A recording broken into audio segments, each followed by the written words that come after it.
সহকারী প্রধান শিক্ষকদেরকে কমিটির অংশ বানিয়ে যেরকম একদিকে ক্ষমতা বাড়িয়ে দেওয়া হয়েছে, ঠিক আরেকদিকে গ্যাজেটের আরেক অংশে সহকারী প্রধান শিক্ষকদের ক্ষমতা কেড়ে নেওয়া হচ্ছে।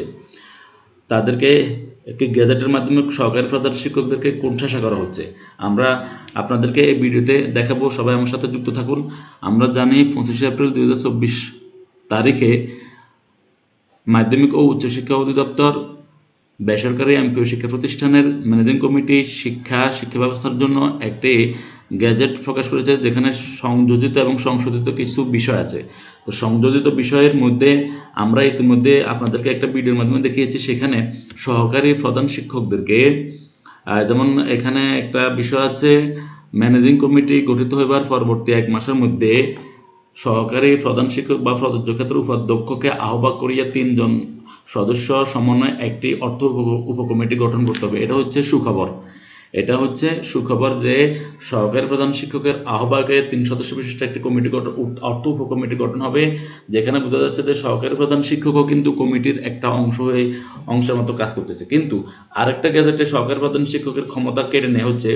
যেমন শিক্ষা একাডেমিক সাইডটা সাধারণত সহকারী প্রধান শিক্ষকের দেখবেন, এটাই নিয়ম, কিন্তু সেখানে লেখছে একাডেমিক বিষয়ে এখতিয়ার সকল বেসরকারি শিক্ষা প্রতিষ্ঠান প্রধানের নেতৃত্বে একটি একাডেমিক কমিটি গঠন করতে হবে।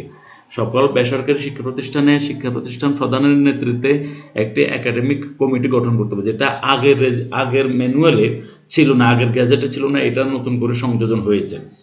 তো এটা দ্বারা কিন্তু সহকারী প্রধান শিক্ষক, দেখা গেছে প্রধান শিক্ষককে আর কিছু অযোগ্যতা আছে, যেটা সহকারী প্রধান শিক্ষককে মানিয়ে চলাটা কঠিন।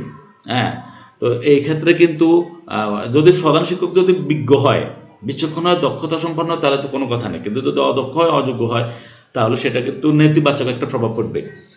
জানি না আমাদের এই গ্যাজেটে আরও কিছু খুঁটিনাটি বিষয় আমি আপনাদের সামনে তুলে ধরবো। আপনারা আমার সাথে যুক্ত থাকবেন। ধন্যবাদ সবাইকে।